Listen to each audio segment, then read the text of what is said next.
اعوذ باللہ من الشیطان الرجیم بسم اللہ الرحمن الرحیم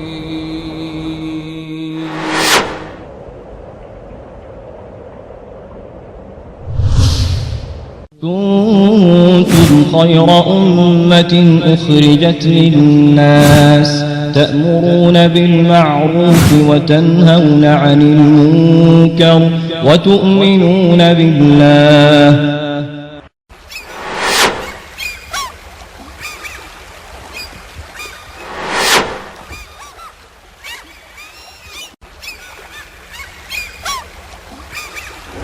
إن الله وملائكته يصلون على النبي يا أيها الذين آمنوا صلوا عليه وسلموا تسليما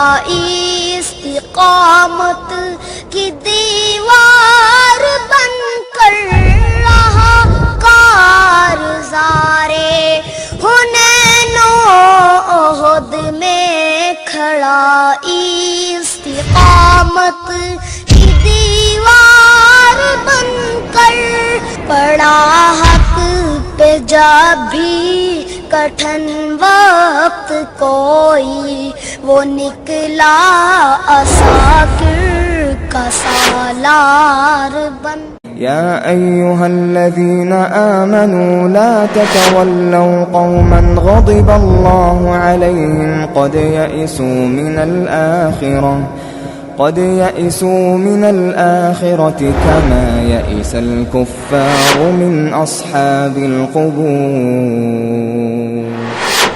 اے ایمان والو، ایسے لوگوں کو دوست نہ بناؤ جن پر اللہ کا غضب ہوا، وہ تو آخرت سے ایسے مایوس ہیں جیسے کافر اہل قبور زندہ ہونے سے مایوس ہیں۔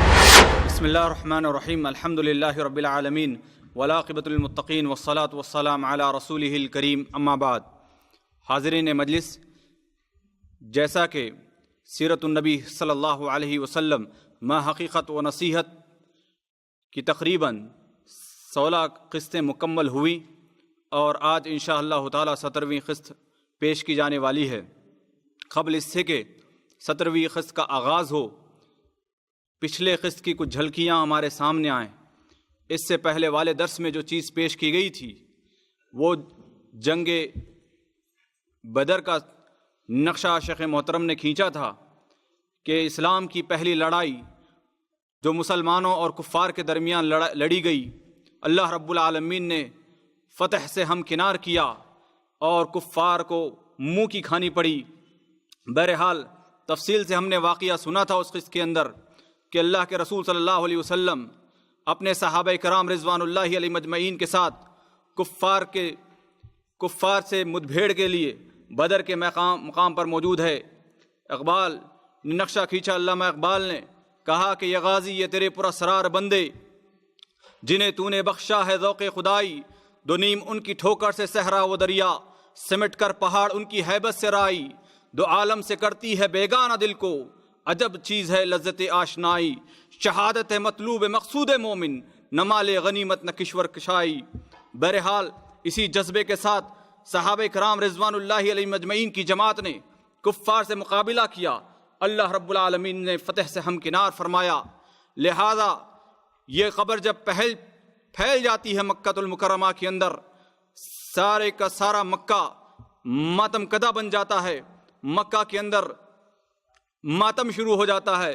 لہذا اس جنگ سے شکست کے بعد کفار نے اگلی جنگ کا وعدہ کیا کہ اگلے سال تم سے ملاقات ہوگی۔ بہرحال جنگ بدر ختم ہوئی اور اس کے بعد مال غنیمت وغیرہ کی تقسیم کا معاملہ آیا، منافقین اور یہودیوں کے ساتھ جو برتاؤ پیش کیا گیا وہ سارے فیصلے ہوئے، اور اسی کے ساتھ ساتھ پھر جنگ احد کے لیے تیاریاں شروع ہوئیں۔ بہرحال وقت مختصر، بات مختصر کہ جنگ بدر کی تیاری کے بعد، جنگ بدر سے خاتمے کے بعد اب جنگ احد کی تیاری تھی، تو انشاءاللہ تعالی اگلی قسط میں انشاءاللہ اسی چیز کو ہم تفصیل کے ساتھ سننے جا رہے ہیں کہ آگے اب سیرت کا باب آگے اور سیرت کا دور کیسے بڑھتا ہے قدم اور آگے۔ میں بلا کسی تاخیر استاد محترم فضیلت الشیخ مقصود الحسن صاحب فیضی حفظہ اللہ سے درخواست کرتا ہوں کہ وہ تشریف لائیں اور سیرت النبی صلی اللہ علیہ وسلم محقیقت و نصیحت کی اگلی کڑی 17ویں کڑی کا آغاز فرمائیں۔ السلام علیکم ورحمۃ اللہ وبرکاتہ۔ بسم اللہ الرحمن الرحیم، الحمد للہ رب العالمین، الرحمن الرحیم، مالک یوم الدین، ونشهد أن لا إله إلا الله ونشهد أن سيدنا ومولانا محمدا عبده ورسوله أرسله إلى الناس كافة بشيرا ونذيرا، أما بعد فإن خير الحديث كتاب الله، وخير الهدي هدي محمد صلى الله عليه وسلم، وشر الأمور محدثاتها، وكل محدثة بدعة، وكل بدعة ضلالة، وكل ضلالة في النار۔ أعوذ بالله السميع العليم من الشيطان الرجيم، بسم الله الرحمن الرحيم، قل للذين كفروا ستغلبون وتحشرون إلى جهنم وبئس المهاد، قد كان لكم آية في فئتين التقتا، فئة تقاتل في سبيل الله وأخرى كافرة يرونهم مثليهم رأي العين، والله يؤيد بنصره من يشاء، إن في ذلك لعبرة لأولي الأبصار۔ سبحانك لا علم لنا إلا ما علمتنا إنك أنت العليم الحكيم، رب اشرح لي صدري ويسر لي أمري واحلل عقدة من لساني يفقهوا قولي، واحلل عقدة من لساني يفقهوا قولي۔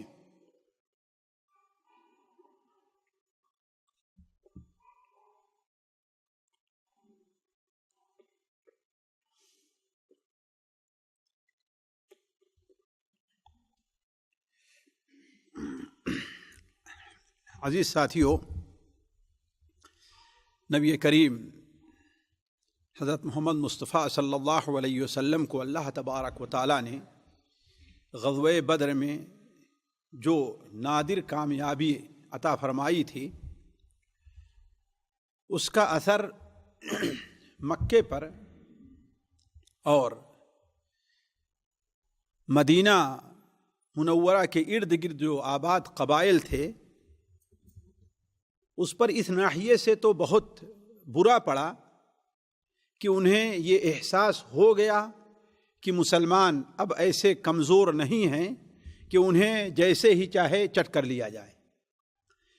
لیکن اس کا یہ مطلب نہیں ہے کہ مسلمانوں کو اس کامیابی کے بعد اب آگے سکون اور اطمینان نصیب ہونا تھا، بلکہ اس کی مثال بعین ہی ایسی ہی ہے جیسے ہمارے اور آپ کے ہاں کہتے ہیں کہ سانپ کی دم کٹ جائے اور اس کا پورا جسم باقی رہے۔ تو نتیجہ کیا ہوتا ہے کہ سانپ اور بھی غصے میں آتا ہے اور اپنے فن کو نکال کر کے اور تیزی سے حملہ کرنا چاہتا ہے۔ بعین ہی یہی مثال تھی، اس لیے کہ لوگوں کو یقین نہیں آ رہا تھا کہ یہ 313 مسلمان جن کے پاس نہ تو اپنے سامنے والے اپنے مقابل کے مقابلے میں نہ تو کوئی ہتھیار ہے ان کے پاس، نہ تعداد ہے، اور نہ ہی ان کی مدد کہیں اور سے آنے والی ہے۔ اس لیے نبی کریم صلی اللہ علیہ وسلم کو ایک طرف جہاں صحابہ کرام اور مسلمانوں کو خوشی تھی کہ یہ پہلی عید منائی گئی مدینہ منورہ میں جس میں مسلمانوں کو ڈبل خوشی ملی تھی، ایک خوشی تو عید کے آنے کی، اس لیے کہ رمضان کے واقعہ پیش آیا تھا، اور دوسری خوشی اتنی زبردست کامیابی کی کہ اپنے صرف 13 یا 14 ہمارے لوگ مارے گئے اور شہید ہوئے، اور باقی اس کا نتیجہ کیا ہے کہ ہم نے 70 کو مارا ہے اور 70 کو گرفتار بھی کیا ہے۔ تو اپنا یہ غم اس خوشی کے مقابلے میں کیا تھا؟ لوگوں کے سامنے ہیج تھا۔ لیکن جیسا کہ یہ بار بار آ چکا ہے کہ نبی کریم صلی اللہ علیہ وسلم کو یا مسلمانوں کو کئی طاقتوں سے ان کا سابقہ تھا، جنہیں ہم 4 حصوں میں تقسیم کر سکتے ہیں۔ ایک تو قریش تھے، جن کے ساتھ ڈائریکٹ مقابلہ تھا، جو سب سے بڑے دشمن تھے، جن کا مرکز مکہ مکرمہ میں تھا، اور بدر میں انہی کے ساتھ ڈائریکٹ لڑائی ہوئی تھی۔ دوسرے مدینہ منورہ کے اندر آباد یہودی تھے۔ بتایا گیا تھا کہ یہود کے 3 قبائل مدینہ منورہ میں آباد تھے، بنو قینقاع، بنو نضیر اور بنو قریظہ۔ بنو قریظہ اور بنو نضیر یہ تھوڑا سا کنارے کی طرف تھے، البتہ بنو قینقاع وہ مسجد نبوی جہاں پر ہے اس کے شرق شمال میں وہ لوگ آباد تھے، اور بالکل شہر کے اندر یہ مانے جاتے تھے۔ تو ان لوگوں نے اب جب یہ دیکھا کہ یہ نہتھے مسلمانوں نے اپنے اتنے بڑے حریف کو مار لیا ہے، تو اب تک خاموش تھے اور مسلمانوں کے ساتھ صلح کے ساتھ رہ رہے تھے، لیکن اپنی شرارت سے باز نہیں آ رہے تھے، اور یہ سمجھ رہے تھے کہ جب ہمیں لڑنے کی کیا ضرورت ہے، یہ خود ہی آپس میں چچے بھتیجے ہیں، ہے نا، ماموں بھاجے ہیں، بھائی بھائی ہیں، آپس میں لڑ کر کے ختم ہو جائیں گے۔ اور جس طریقے سے اوس اور خزرج کو لڑا کر کے ہم اپنا الو سیدھا کرتے رہے ہیں، ایسے اب مہاجرین اور انصار ایک طرف ہوں گے اور قریش کے لوگ ایک طرف ہوں گے، ان کو لڑا کر کے اپنا الو سیدھا کرتے رہیں گے۔ لیکن جب نبی کریم صلی اللہ علیہ وسلم کو یہ کامیابی ہوئی تو یہ غصے سے سمائے نہیں، اس لیے کہ وہ انہوں نے یہ دیکھ لیا کہ وہ جس مقصد کے لیے خاموش تھے اور نبی کریم صلی اللہ علیہ وسلم سے صلح کی تھی، وہ مقصد پورا ہوا نظر نہیں آ رہا ہے۔ تیسرے جو تھے وہ مکہ مکرمہ اور مدینہ منورہ، ظاہر بات جانتے ہیں کہ لمبی مسافت ہے، 400 کے قریب، 400 کلومیٹر کے قریب، اس درمیان میں بہت سے قبائل آباد تھے۔ اسی طریقے سے مدینہ منورہ سے شمال اور شرق کی طرف بھی قبائل آباد تھے، اور یہ بدوی قبائل مختلف حصوں میں تقسیم تھے، بنو غطفان تھے، بنو سلیم تھے، مختلف حصوں میں تقسیم تھے۔ یہ ان میں سے بعض قبیلے تو ایسے تھے جو ظاہر میں اللہ کے رسول صلی اللہ علیہ وسلم کا ساتھ دے رہے تھے، بعض ایسے تھے جو ظاہر میں تو قریش کے ساتھ تھے، لیکن باطن میں ان کی تمام نصیحتیں اور خیر خواہی کس کے ساتھ تھی؟ نبی کریم صلی اللہ علیہ وسلم کے ساتھ۔ ہاں، کچھ قبیلے ایسے تھے، بنو بکر وغیرہ، جو کھل کر کے ظاہر اور باطن دونوں اعتبار سے قریش کے ساتھ تھے۔ البتہ کچھ قبیلے اور تھے جو بنو غطفان وغیرہ، یہ مدینہ منورہ سے شرق اور شمال جس راستے سے ہم اور آپ جاتے ہیں، مدینہ منورہ یہاں سے اس کے دائیں اور بائیں جو آباد تھے قبیلے، یہ قبیلے نہ تو کھل کر کے قریش کے ساتھ تھے اور نہ نبی کریم صلی اللہ علیہ وسلم کے ساتھ تھے۔ ان کا مقصد صرف کیا تھا؟ ہمیں فائدہ کہاں سے ملے۔ تو جب یہ دیکھا کہ نبی کریم صلی اللہ علیہ وسلم کو اتنی بڑی کامیابی مل گئی، تو ان کا اصل مقصد کیا ہے؟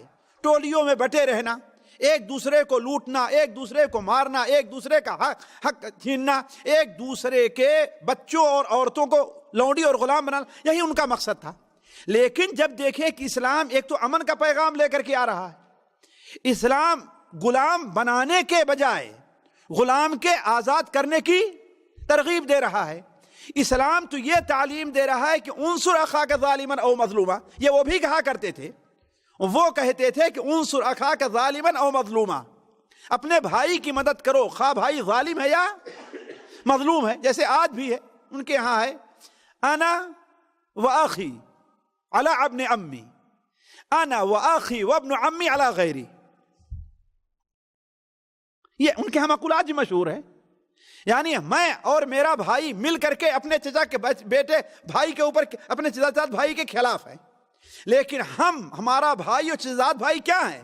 یہ سارے مل کر کے غیروں کے خلاف ہیں. یعنی غیروں کے مقابلے میں ان کی مدد کرنی ہے، خواہ یہ ظالم ہے یا مظلوم ہے، ہر حالت میں ان کی مدد کرنی ہے.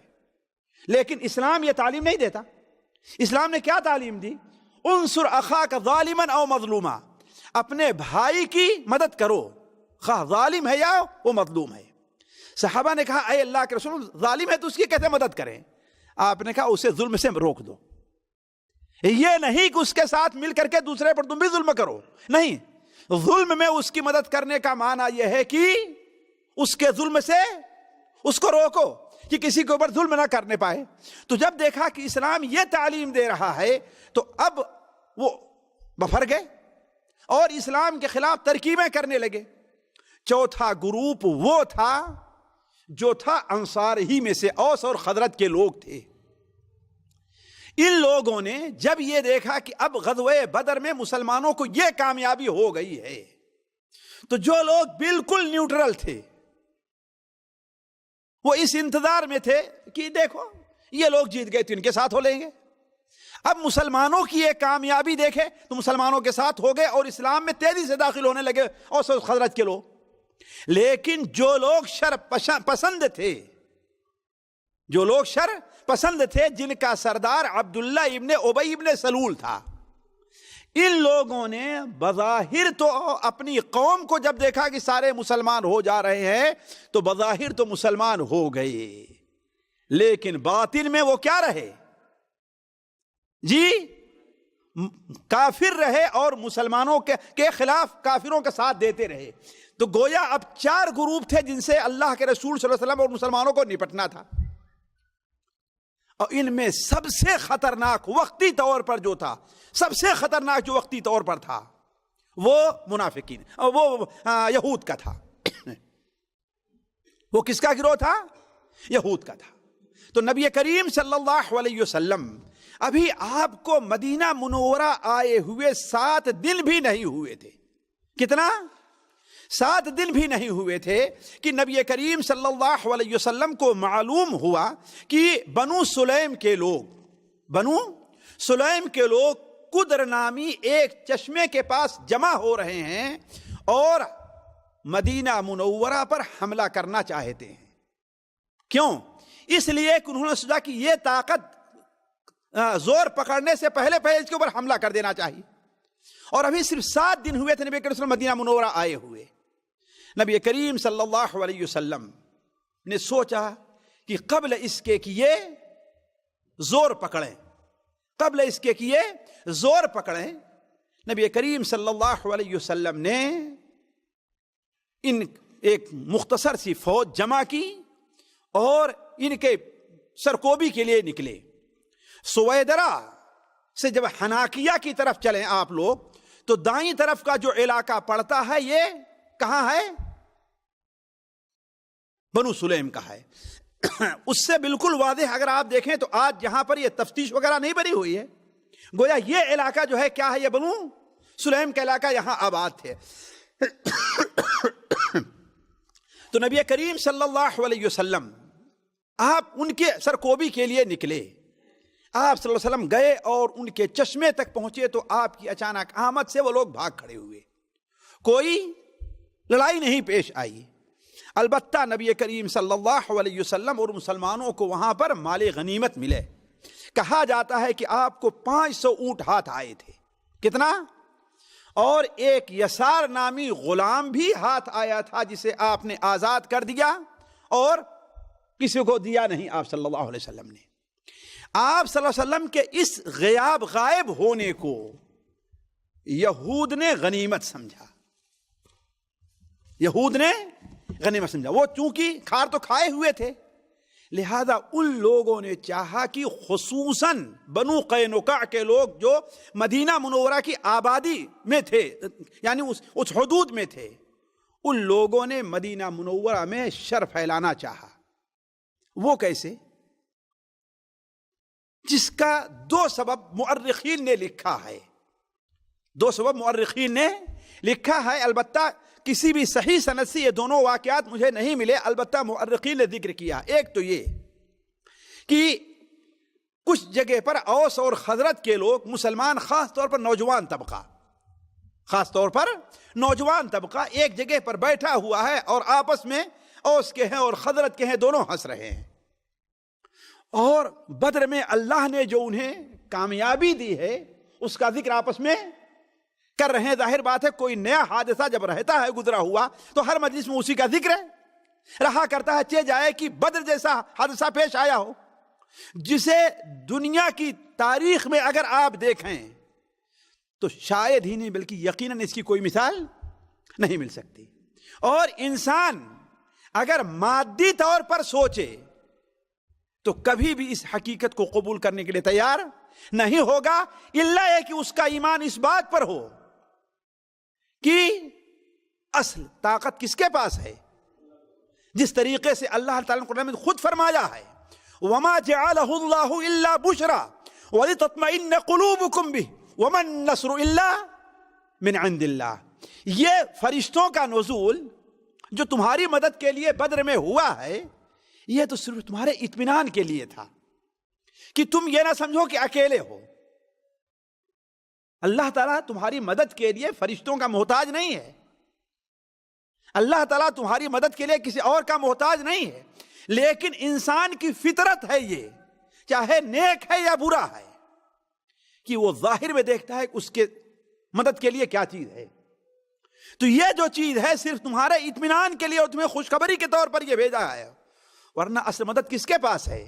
وَمَا النَّصْرُ إِلَّا مِنْ عِنْدِ اللَّهِ. اصل مدد اللہ تعالیٰ کے پاس ہے. تو چونکہ ایسا واقعہ پیش آیا تھا لہذا اوس اور خزرج کے لوگ آپس میں بیٹھ کر کے خوشیاں منا رہے تھے اور یہ واقعات ذکر کر کے ہنس رہے تھے. ادھر سے ایک یہودی کا گزر ہوا جس کا نام شاس بن قیس بتایا جاتا ہے. شاس بن قیس. اس سے یہ رہا نہ گیا کہ ارے اب تو یہ اکٹھا ہو کر کے ہمارا یہاں پر جینا دوبھر کر دیں گے. لہذا اس نے ایک یہودی نوجوان کو تیار کیا اور کہا لوگ وہاں پر اکٹھا ہیں، بدر کا ذکر کر رہے ہیں، لڑائی کا اور بہادری کا ہے کہ نہیں.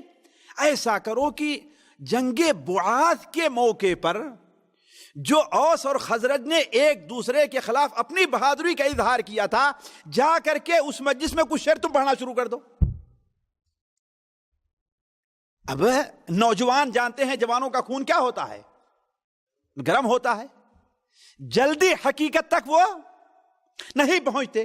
جب یہ نوجوان آیا یہودی اور پڑھنا شروع کر دیا تو جب اوس کی طرف سے شعر پڑھے تو وہ کود پڑھے، اور جب یہ خزرج والوں کو پڑھے تو وہ کود پڑھے، یہاں تک کہ آپس میں تو میں ہونے لگی. اور تو میں سے بات بڑھ کر کے ہتھیار تک ہوئی. یہاں تک کہ کہہ دیا کہ اگر چاہو ایک دوسرے نے تو وہ میدان دوبارہ گرم ہو سکتا ہے. اور لوگ ایک دوسرے کو پکارنے لگے اور حرہ کی جانب بڑھنے کا ارادہ کیا. نبی کریم صلی اللہ علیہ وسلم کو یہ خبر پہنچی تو آپ جلدی سے اپنے چند صحابہ کے ساتھ پہنچے اور کہا کہ یہ کیا کر رہے ہو تم، یہ کیا ہے، میں موجود ہوں اور جاہلیت کی پکار تم پکار رہے ہو. دوسرا واقعہ شاید خاص اس وقت پیش آیا جب نبی کریم صلی اللہ علیہ وسلم وہاں پر موجود نہیں تھے. وہ ہوا کیا کہ اس زمانے میں جانتے ہیں، ہم نے اپنے بچپن میں بھی دیکھا ہے کہ عورتیں دودھ ہے، دہی ہے، یا دیہات میں جو کچھ چیزیں بناتی ہیں اسے لے کر کے شہر یا قصبوں میں بیچنے آیا کرتی تھی. ہم نے اپنے آنکھوں سے دیکھا ہے ایسا.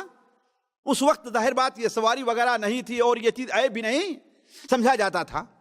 تو ایک مسلمان عورت اپنے گھر سے کچھ سامان دودھ دہی یا عقد وغیرہ کا لے کر کے بنو قینقاع کے علاقے میں گئی. یہ لوگ سنار تھے اور حداد تھے یہ لوگ، اس لیے ان کے پاس پیسے اور مال بہت زیادہ تھے، بلکہ مدینہ منورہ کی تجارت پر گویا انہی کا قبضہ تھا.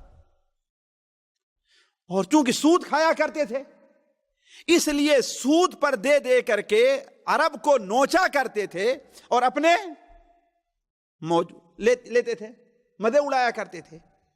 تو ایک عورت اپنا سامان بیچ کر کے ایک سونار کے دکان پر جا کر کے بیٹھ گئی.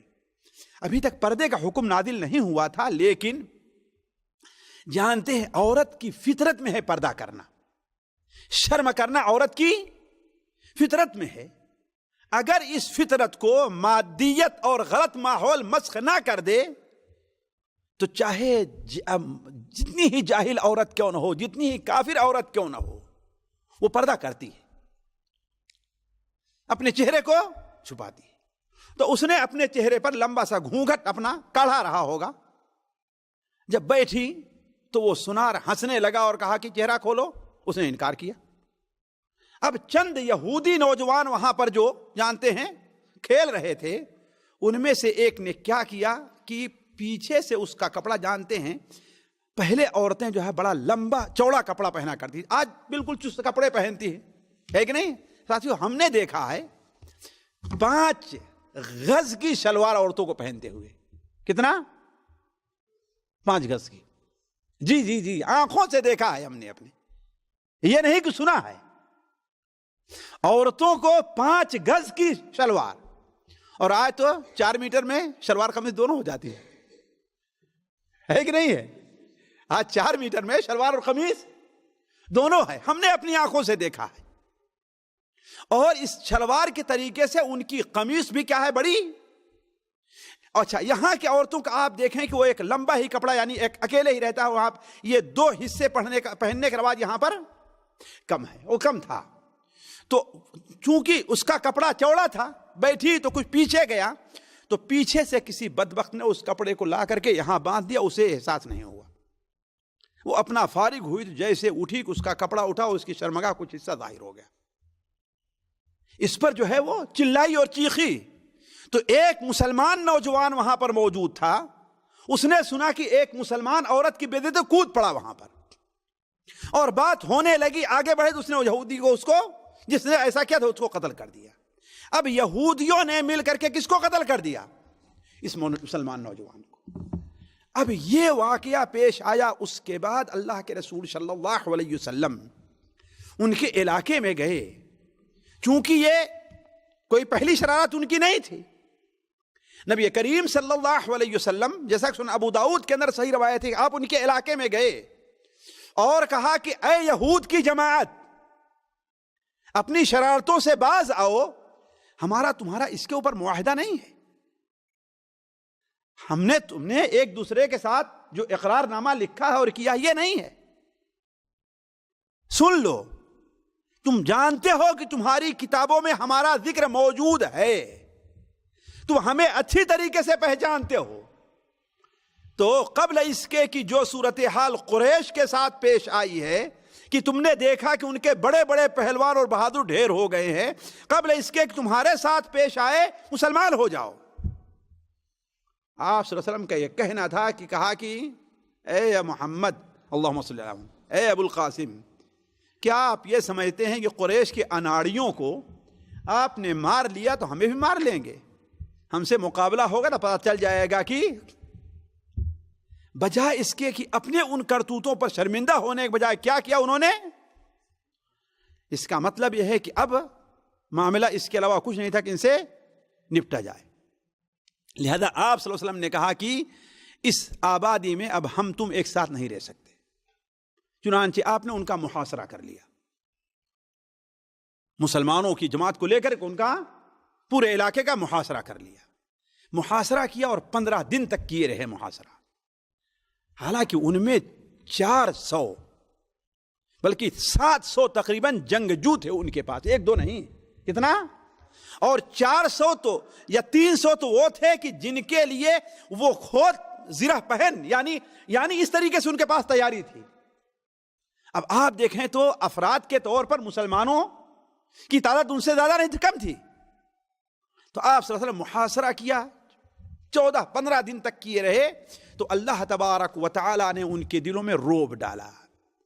آخر میں مجبور ہو کر کے ان لوگوں نے کہا کہ ٹھیک ہے، ہم آپ کے ساتھ صلح کرنا چاہتے ہیں یا آپ یہ محاصرہ توڑ دیجئے، آپ ہمارے مال کے بارے میں جو فیصلہ کریں گے وہ ہمیں قبول ہے، ہماری اولاد جو فیصلہ کریں گے قبول ہے۔ نبی کریم صلی اللہ علیہ وسلم قبل اس کے کہ کوئی فیصلہ کرتے، عبداللہ ابن ابی رئیس جو منافقین تھا، وہ ان کے ساتھ کیا تھا، زمانے جاہلیت سے دونوں کی آپس میں عہد نامہ آپس میں اور حلیفانہ تعلق تھا۔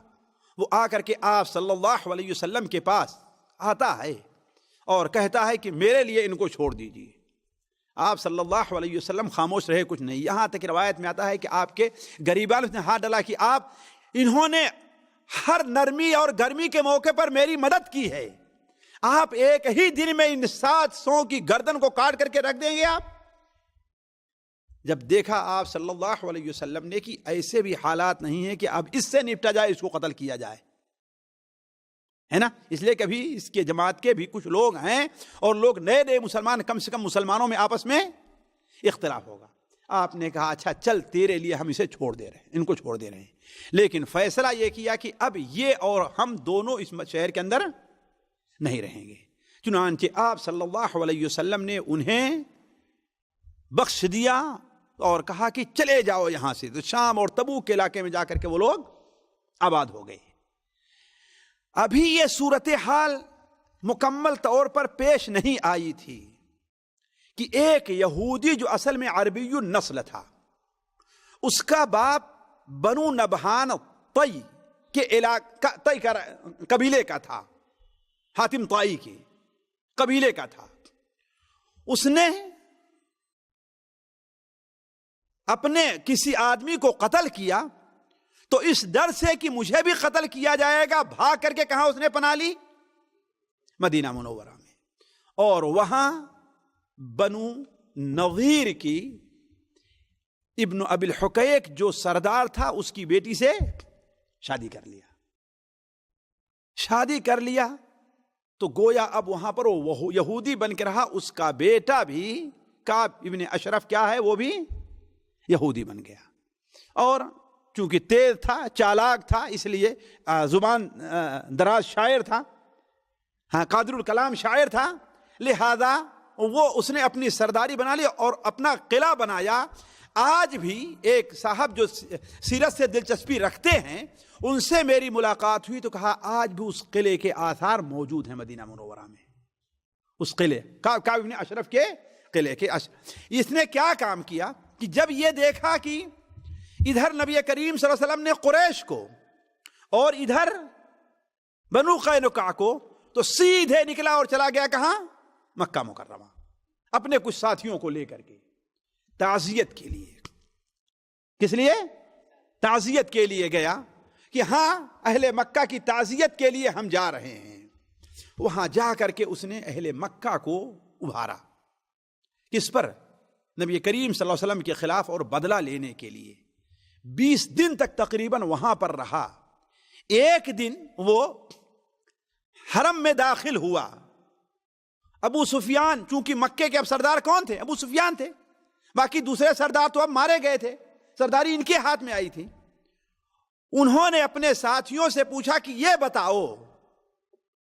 بتاؤ کہ ہم حاجیوں کی خدمت کرتے ہیں، یتیموں کی مدد کرتے ہیں، بیواؤں کو، حاجیوں کو کھانا کھلاتے ہیں، ہمارا دین بہتر ہے یا کہ محمد اللہ علیہ وسلم ان کا دین، کہ آ کر کے بھائی بھائی میں، ماں بیٹے میں، باپ بیٹے میں تفرقہ کر دیا ہے؟ تو اس نے کیا کہا کہ تمہارا دین بہتر ہے۔ اسی کی طرف اشارہ ہے، اللہ تعالیٰ قرآن میں فرماتا ہے أَلَمْ تَرَ إِلَى الَّذِينَ أُوتُوا نَصِيبًا مِنَ الْكِتَابِ يُؤْمِنُونَ بِالْجِبْتِ وَالطَّاغُوتِ وَيَقُولُونَ لِلَّذِينَ كَفَرُوا هَؤُلَاءِ أَهْدَىٰ مِنَ الَّذِينَ آمَنُوا سَبِيلًا۔ آپ نے ان لوگ شخص کو بھی نہیں دیکھا جسے اللہ تعالیٰ نے کتاب کا علم دیا ہے، یعنی یہود ظاہر بات تورات کا علم تھا اس کے پاس، لیکن تورات کا علم، کتاب کا علم ہونے کے باوجود بھی جادو اور توہم پرستی کے اندر پڑا ہوا ان پر ایمان لے آتا ہے۔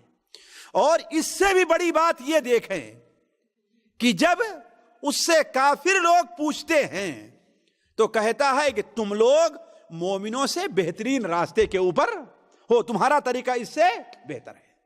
یہاں تک کہ ساتھیوں روایات میں آتا ہے، حافظ ابن حجر رحمہ اللہ نے لکھا ہے فتح الباری میں، کہ مکہ سے وہ شخص اس وقت تک رخصت نہیں ہوا، یعنی مدینہ منورہ نہیں آیا، جب تک کہ اہل مکہ کو مکمل طور پر تیار نہیں کر لیا کہ ہاں مسلمانوں کے خلاف فوج کشی کرنی ہے۔ لیکن اللہ تبارک و تعالیٰ نے قرآن مجید کی آیت نازل فرما کر کے ان کو اور بنو قینقاع کو متنبہ کیا، قل للذین کفروا ستغلبون، کافروں سے کہہ دیجئے کہ ان قریب تم لوگ مغلوب ہوگے، وتحشرون الی جہنم، پھر تمہارا ٹھکانہ کیا ہوگا؟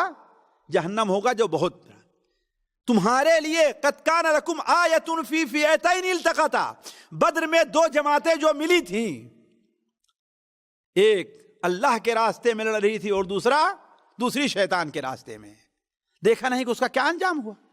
تو اس سے تم بھی عبرت حاصل کرو اور سیدھے راستے پر آ جاؤ۔ علی کل حال کعب بن اشرف وہاں سے آنے کے بعد صرف اسی پر بس نہیں کیا، بلکہ مسلمانوں کے خلاف شعر پڑھ پڑھ کر کے کہنے لگا۔ اس کو بھی شاید برداشت کر لیا جاتا، مسلمان عورتوں کا نام لے کر کے ان کے بارے میں غزلیں کہنا شروع کر دیا، حتیٰ کہ بعد ان عورتوں کا ام فضل بنت حارث کا نام آتا ہے، کیونکہ آسروں کی چاچی تھی وہ، اس لیے ان کا نام لے کر کے غزلیں کہنا اور گندے اشعار کہنا شروع کر دیا۔ آپ صلی اللہ علیہ وسلم ایک دن مسجد میں بیٹھے ہوئے تھے اور آپ نے فرمایا کہ من لی لکعب بن اشرف، کون ہے جو میرا بدلہ کعب بن اشرف سے لے لے؟ اس لیے کہ اس نے اللہ اور اس کے رسول کو تکلیف پہنچائی ہے، فَإِنَّهُ آذَى اللَّهَ وَرَسُولَهُ، اس لیے کہ اس نے اللہ اور اس کے رسول کو تکلیف پہنچائی ہے۔ حضرت محمد ابن مسلمہ جو اس کے شاید خالہ داد یا پھوپھی داد بھائی تھے، انہوں نے کہا اے اللہ کے رسول کیا چاہتے ہیں، اس کو قتل کر دوں؟ آپ نے کہا اگر تم سے ہو سکے تو کر دو۔ چنانچہ محمد بن مسلمہ گئے اپنے قبیلے میں حضرت سعد بن معاذ کے پاس، انہوں نے مشورہ دیا کہ جب اللہ کے رسول کو اتنی تکلیف دے رہا ہے اور اپنی بدنیتی پر آ چکا ہے تو کوئی مسئلہ نہیں۔ حضرت محمد بن مسلمہ رضی اللہ تعالیٰ عنہ نے کہا اے اللہ کے رسول صلی اللہ علیہ وسلم، لیکن مجھے کچھ آپ کے بارے میں ایسی کچھ باتیں کرنے کی اجازت دے دیجیے، یعنی اگر میں کوئی ایسی بات کروں کہ ہاں میں ان سے ناراض ہوں اور میں ان کو نہیں چاہتا ہے نا، تو اس پر میری گرفت نہ ہو۔ آپ نے کہا کوئی بات نہیں کہہ سکتے۔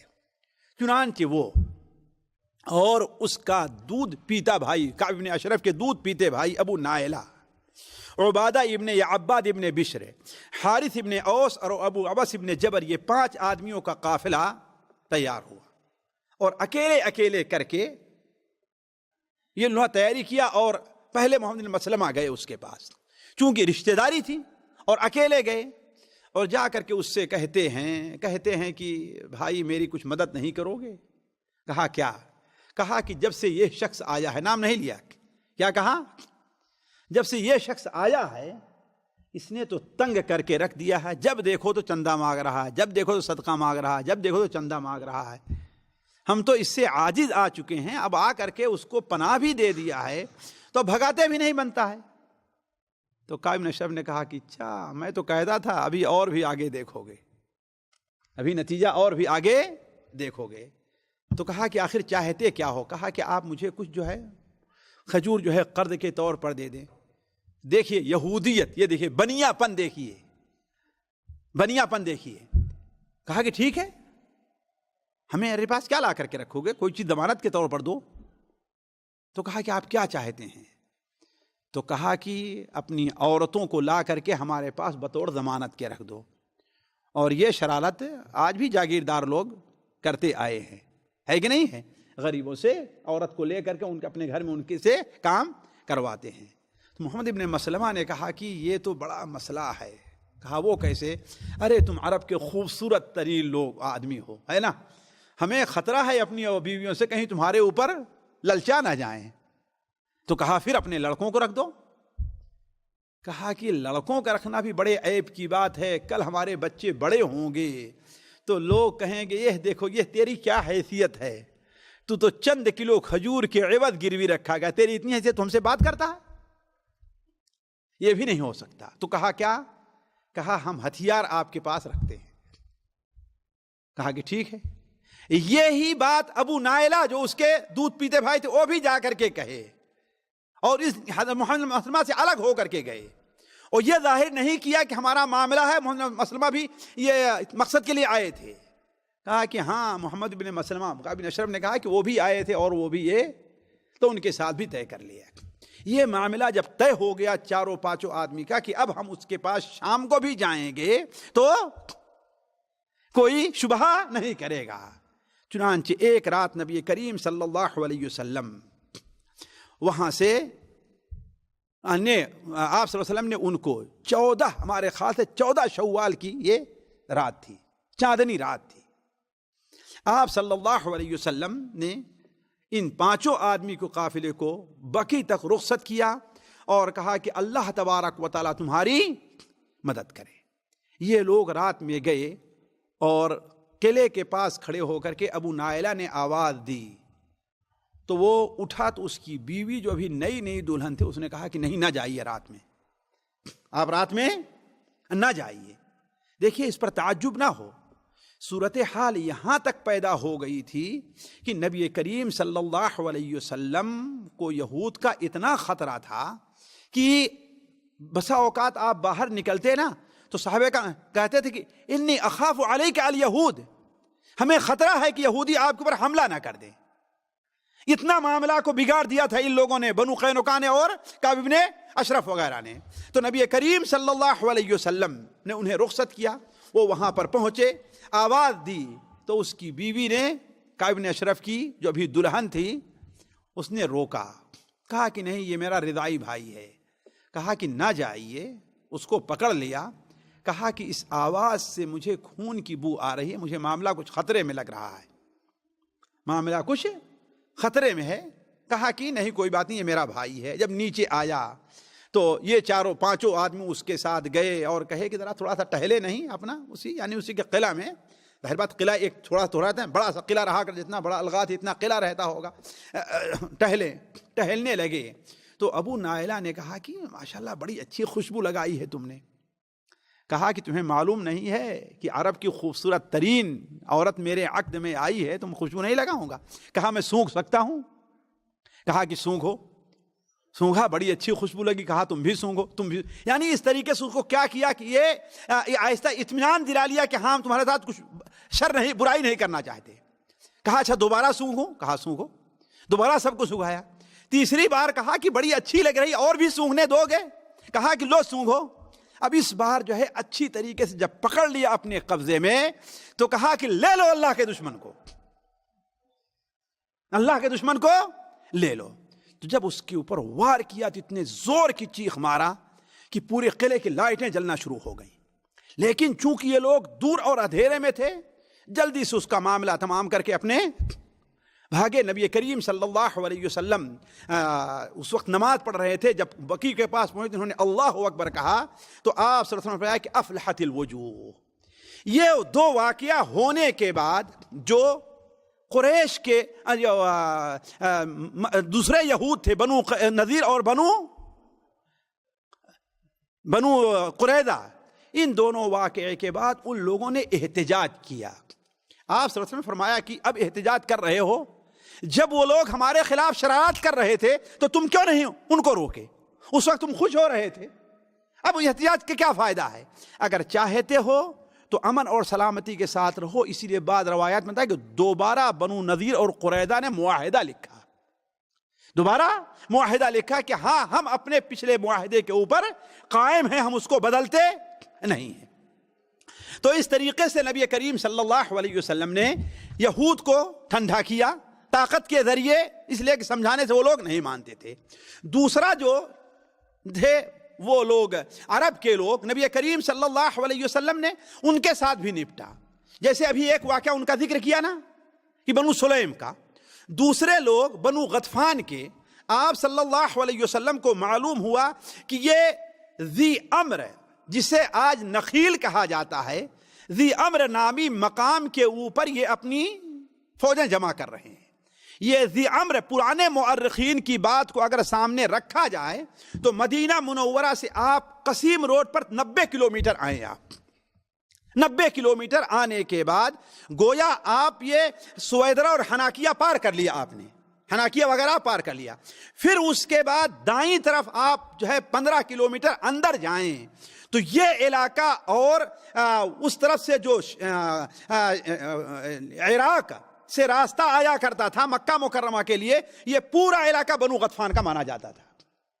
اس علاقے میں آپ صلی اللہ علیہ وسلم کو معلوم یہ ہوا کہ ہاں یہاں بھی لوگ اپنی فوجیں جمع کر رہے ہیں، چنانچہ نبی کریم صلی اللہ علیہ وسلم نے ربیع الاول 3 ہجری میں آپ 450 کی جماعت لے کر کے آپ نکلے اور اس علاقے میں آپ صلی اللہ علیہ وسلم پہنچے، اور وہ لوگ بھاگ کھڑے ہوئے تھے، آپس میں کوئی لڑائی نہیں ہوئی، البتہ اس علاقے کے اوپر مسلمانوں کی طاقت جم گئی۔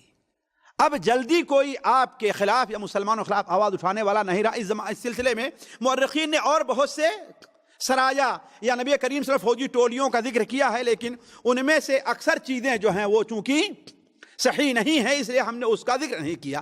چند منٹ یہاں پر رک کر کے اس زمانے میں جو اور کچھ طرح حادثات پیش آئے میں اس طرف یہ اشارہ کرتا ہوں کیونکہ سیرت سے اس کا تعلق ہے۔ ایک چیز تو یہ کہ نبی کریم صلی اللہ علیہ وسلم جب قریش کو قیدی بنائے تھے تو آپ صلی اللہ علیہ وسلم کے داماد بھی اس میں تھے اور آپ کے چچا بھی اس میں تھے۔ آپ کے داماد اور آپ کے چچا، آپ کے داماد یعنی حضرت زینب کے شوہر حضرت عاص بن الربیع یہ تھے، یہ بھی قید تھے۔ حضرت زینب ظاہر بات ہے شوہر کی محبت ہوتی ہے، مسلمان تھی، ابھی یہ مسلمان نہیں ہوئے تھے، عاص بن ربیع بھی مسلمان نہیں ہوئے تھے، لیکن کچھ بھی ہو ساتھیوں، شوہر کی محبت کیا ہوتی ہے؟ عورت کے دل میں جتنی محبت شوہر کی ہوتی ہے اتنا کسی اور کی نہیں ہوتی ہے۔ جیسے اس کی کچھ باتیں اس سلسلے کی غزوہ احد کے موقع پر جو ہے آپ کے سامنے آئیں گی۔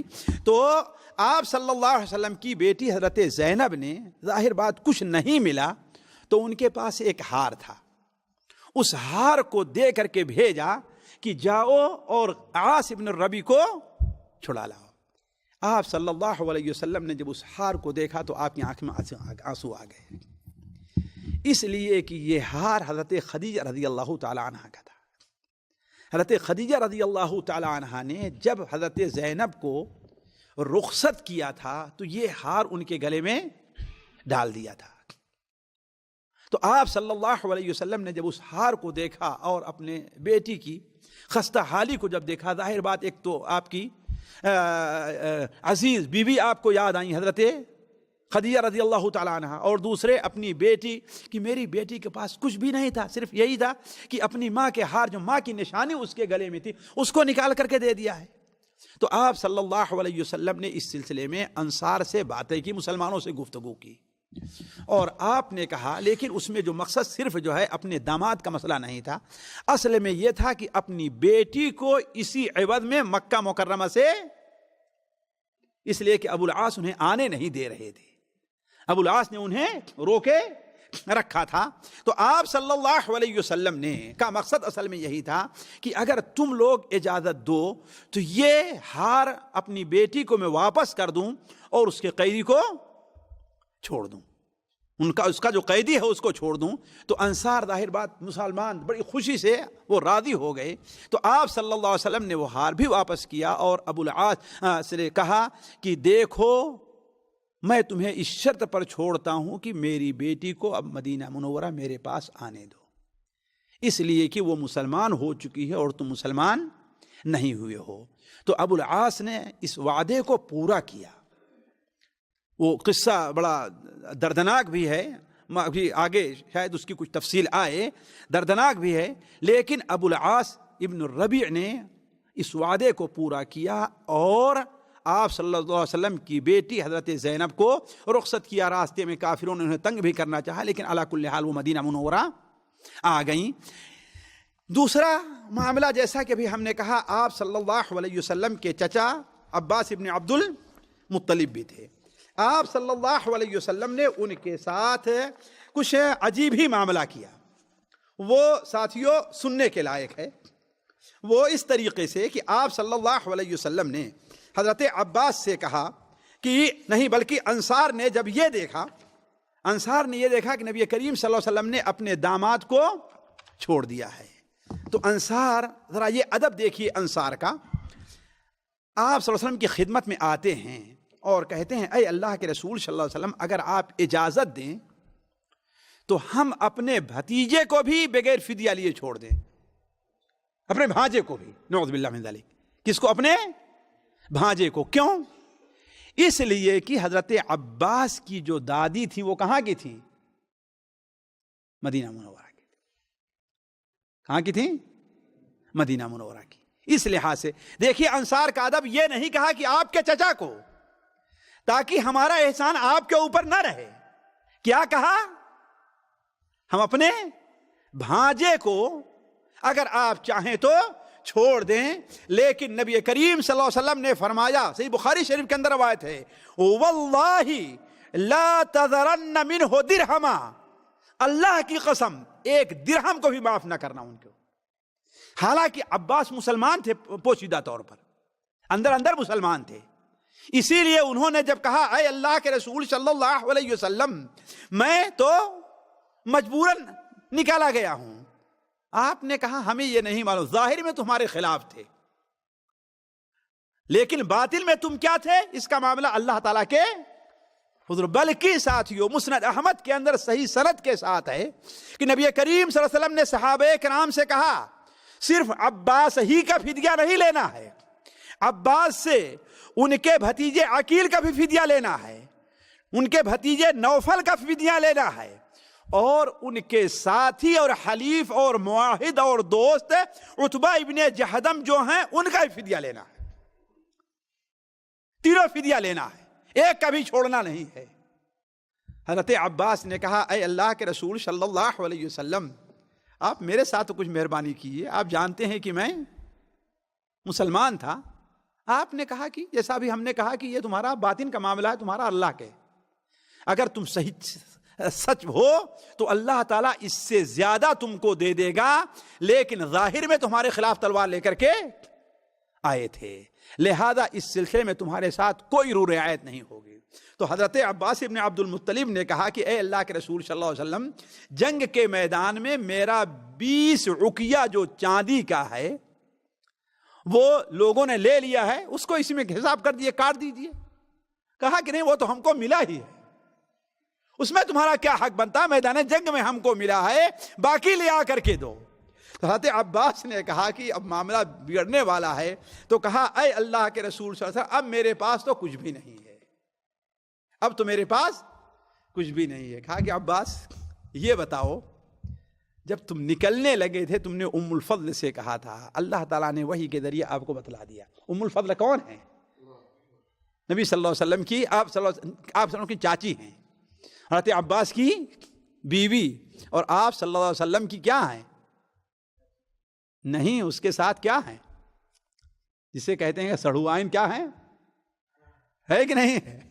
یعنی وہ حضرت ام حبیبہ کی کیا تھی؟ میمونہ کی کیا تھی؟ بہن تھی، ہے کہ نہیں ہے؟ تو آپ صلی اللہ علیہ وسلم نے کہا کہ تم اور ام الفضل فلاں جگہ پر جب تم رخصت ہونے لگے، تم نے کہا کہ دیکھو اگر میں مارا گیا تو یہ مال جو ہے فضل کو اتنا دے دینا، عباس کو اتنا دے دینا، قسم کو اتنا دے دینا، اور عبداللہ کو اتنا دے دینا. یعنی 3 بیٹے تھے نا، 3 بیٹوں کو، فضل کو اتنا، قسم کو اتنا، اور عبداللہ کو اتنا دینا. حضرت عباس نے کہا کہ اے اللہ کے رسول صلی اللہ علیہ وسلم، اللہ کی قسم مجھے پہلے بھی یقین تھا اور اب پھر مان لے رہا ہوں کہ یقیناً آپ اللہ کے رسول ہیں، لیکن ساتھیوں پھر بھی ان کا شمار مسلمانوں میں نہیں ہوا. یہ باعث عبرت ہے. کیوں؟ دل سے مانا، زبان سے اقرار بھی کیا، لیکن اپنے آپ کو احکام اسلام کے تابع فرمان نہیں بنایا کہ ہاں اب ہم مسلمان ہیں اور احکام اسلام کو اپنے اوپر نافذ بھی کریں گے. تو اسی لیے علماء کہتے ہیں کہ اسلام کیا ہے، کب تک پورا نہیں ہوگا؟ دل سے ماننا، زبان سے اقرار کرنا، اور اپنے عمل سے یہ ثابت بھی کرنا کہ ہاں ہم مسلمان ہیں، ہے نا؟ اس لیے جو لوگ ہم میں سے نماز نہیں پڑھیں گے، روزہ نہیں رکھیں گے، زکوٰۃ نہیں دیں گے، پھر بھی کیا کہتے ہیں؟ ہم مسلمان ہیں. کیا اس ایک مسلمان کے گھر میں پیدا ہوئے ہیں، ان کا ختنہ ہوا ہے اس لیے اپنے کو مسلمان کہتے ہیں. ایسے لوگوں کا اسلام خطرے میں ہے ساتھیوں. ایسے لوگوں کا اسلام کیا ہے؟ خطرے میں ہے کہ وہ لوگ مسلمان ہیں بھی کہ نہیں ہیں. تو کہنے کا مطلب یہ ہے کہ آپ صلی اللہ علیہ وسلم نے حضرت عباس سے نہیں. ساتھیوں اسی درمیان اور بھی حادثات ہیں. غزوہ بدر اور احد کے درمیان نبی کریم صلی اللہ علیہ وسلم نے حضرت حفصہ بنت عمر سے شادی کی تھی.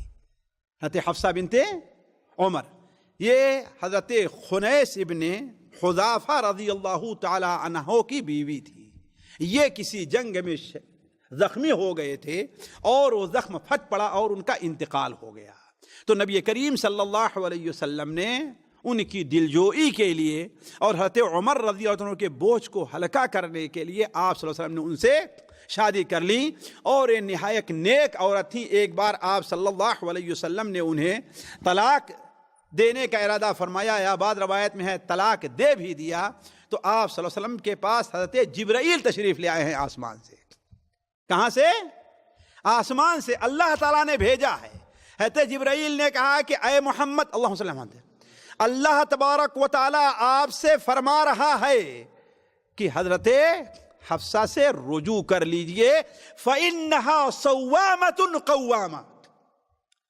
یہ بہت روزہ رکھنے والی ہیں اور بہت نفلی نماز پڑھنے والی ہیں، اور یہ آپ کی بیوی جنت میں بھی ہیں.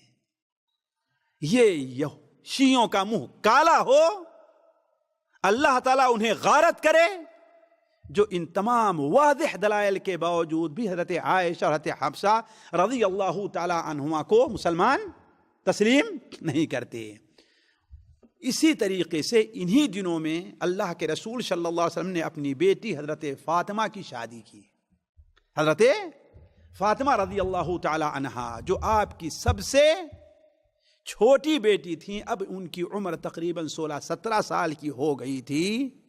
لہذا آپ صلی اللہ علیہ وسلم نے حضرت علی کو بعض عورتوں نے، رشتہ داروں نے ابھارا، تو آ کر کے نبی کریم صلی اللہ علیہ وسلم کے ساتھ یہ کسی اور موقع پر تفصیل رکھی جائے گی، آپ سے گزارش کیا. تو آپ صلی اللہ علیہ وسلم راضی ہو گئے، اور آپ صلی اللہ علیہ وسلم نے حضرت علی کے لیے ان صحابہ، سعد ہمارے خیال سے ہیں، ان کے پاس کئی گھر تھے، تو آپ صلی اللہ علیہ وسلم نے ایک گھر ان سے لیا اور حضرت فاطمہ اور علی کو اس میں آپ نے رکھا. کیوں؟ اب تک حضرت علی رضی اللہ عنہ آپ کے زیر سرپرستی تھے. اسی لیے نبی کریم صلی اللہ علیہ وسلم، جیسے کہ مسند احمد وغیرہ میں صحیح سند کے ساتھ مروی ہے، سنن ابو داؤد میں بھی ہے، کہ نبی کریم صلی اللہ علیہ وسلم نے حضرت فاطمہ کو تکیہ اور ایک گدا دیا آپ نے، جس میں کے اندر کھجور کے وہ بھرے تھے، اور ایک مشک دیا. تو ساتھیوں اس سے اندازہ ہوتا ہے کہ اگر جیسے حضرت خدیجہ کے بھی ہوا کہ اگر ضرورت مند ہے داماد یا بیٹی ضرورت مند ہے تو اسے بیٹی کا شوہر کچھ دے سکتا ہے. لیکن اس سے آج کل کا جو جہیز کا معاملہ چل رہا ہے، اس سے اس پر دلیل نہیں ہوتی کہ ہاں مطالبہ کیا جائے، اور یہاں تک کہ دھمکی دی جاتی ہے کس کی، کہ اپنے گھر سے اتنا لے آؤ ورنہ تمہیں میں طلاق دے دوں گا. تو اس سے اس کا جواز نہیں نکلتا. آج کی آخری بات وہ ہے کہ جو سبب بنا ہے غزوہ احد کا. جانتے ہیں اسلامی تاریخ میں غزوہ بدر اور غزوہ احد اور خندق، ان تینوں کی جو اہمیت ہے وہ کسی اور غزوے کی بہت کم ہے. ہوا یہ ساتھیوں کہ نبی کریم صلی اللہ علیہ وسلم نے، آپ جانتے ہیں غزوہ بدر کیوں پیش آئی تھی؟ اس لیے کہ نبی کریم صلی اللہ علیہ وسلم قریش کا وہ قافلہ جو شام کو تجارت کے لیے گیا تھا، جاتے ہوئے بھی آپ نے اس کا راستہ روکنا چاہا، اور واپس آتے ہوئے بھی روکنے کے لیے آپ نکلے تو قافلہ تو بچ کر کے نکل گیا، البتہ مسلمانوں کی کافروں سے مٹ بھیڑ ہو گئی۔ تو نبی کریم صلی اللہ علیہ وسلم نے یہ راستہ یہاں کے قبائل سے صلح کر کے قریش کے لیے بالکل ہی غیر معمول بنا دیا تھا۔ حالانکہ جانتے ہیں قریش کے اقتصاد کا دار و مدار تقریباً کس کے اوپر تھا؟ تجارت پر تھا۔ یہ 2 سفر کیا کرتے تھے خصوصی طور پر، جیسا کہ قرآن مجید میں ہے۔ ایک سفر کرتے تھے شام کی طرف اور دوسرا سفر یمن کی طرف کرتے تھے۔ یمن کی طرف کن دنوں میں جاتے تھے؟ سردی کے موسم میں، اور شام کی طرف گرمی کے موسم میں جایا کرتے تھے۔ تو اب جب انہوں نے یہ دیکھا کہ اب تو شام کا راستہ بالکل بند ہے، یہ لوگ تو یہاں سے ہٹتے نہیں، اور یہاں پر آباد جو قبائل ہیں ان کے ساتھ بھی دوستی کر لی ہے، اگر ہم کبھی چھپ کر کے جانا بھی چاہتے ہیں تو وہ قبیلے فوراً جا کر کے اطلاع دے دیتے ہیں۔ تو وہ لوگ آپس میں بیٹھے، طے کیا، صفوان ابن امیہ، ابو سفیان، ان لوگوں نے آپس میں بیٹھے اور طے کیا کہ اب کرنا کیا چاہیے۔ تو معاملہ طے ہوا کہ اب اگرچہ عراق کا راستہ بڑا لمبا پڑ جائے گا شام جانے کے لیے، اس لیے کہ یہ ایسے ہو کر کے آنا پڑے گا، چکر لگا کر کے۔ کہاں جو ہے یہ ایسے جایا کرتے تھے نا، یہ ایسے، یہاں مدینہ منورہ تھا، ایسے جایا کرتے تھے، اب کیسے جانا ہوگا؟ ایسے آئیں اور ایسے آنا پڑے گا۔ تو کہا کہ اب اس راستے سے تو لوگ ہٹتے ہی نہیں، لہذا اب ایسا کرتے ہیں کہ کوئی اور راستہ نکالتے ہیں تجارت کے لیے، ورنہ ہم لوگ تو بھوکے مر جائیں گے۔ چنانچہ اس کے لیے آپس میں معاملہ طے کیا، اور روایات سے پتہ چلتا ہے کہ صفوان ابن امیہ یہ قافلہ لے کر کے اور بہت سارا سونا اور چاندی، عام طور پر چاندی چلتی تھی، چاندی اور سامان تجارت لے کر کے نکلے۔ یہ معاملہ طے ہو رہا تھا کہ ان دنوں میں یہ مکہ کے ایک صاحب جو بعد میں مسلمان ہوئے، ان کا نام نعیم تھا، وہ مدینہ منورہ تشریف لے آئے۔ کیوں؟ اس لیے مکہ کے لوگوں کی مدینہ کے لوگوں کے ساتھ زمانے جاہلیت سے آپس میں رشتہ داری اور آنا جانا لگا رہتا تھا، ہے کہ نہیں ہے؟ تبھی تو آپ صلی اللہ علیہ وسلم کے والد کا انتقال یہی ہوا ہے نا۔ آپ صلی اللہ علیہ وسلم کے ماموں کا گھرانہ کون تھا؟ بنو خزرج کے لوگ تھے، ہے کہ نہیں ہے؟ تو یہ رشتہ داری چلتی رہتی تھی۔ تو ایک آدمی قریش کا آیا، نعیم نامی، مکہ مکرمہ، اور اپنے رشتہ داروں کے پاس بیٹھا تھا۔ ابھی تک شراب حرام نہیں ہوئی تھی، شراب حرام نہیں ہوئی تھی۔ تو اس میں ایک مسلمان بھی بیٹھے تھے، سلید ابن نعمان۔ جب نعیم شراب کے نشے میں دھت ہوا تو اس نے ساری بات اگل دی کہ تم کو معلوم ہے کہ اب مسلمانوں سے بچنے کے لیے ہم لوگ کیا طریقہ اپنا رہے ہیں، ہم اس راستے سے جائیں گے۔ تو سلیت ابن نعمان نے یہ خبر آ کر کے نبی کریم صلی اللہ علیہ وسلم کو دے دی کہ اب ایسا ایسا ہو رہا ہے۔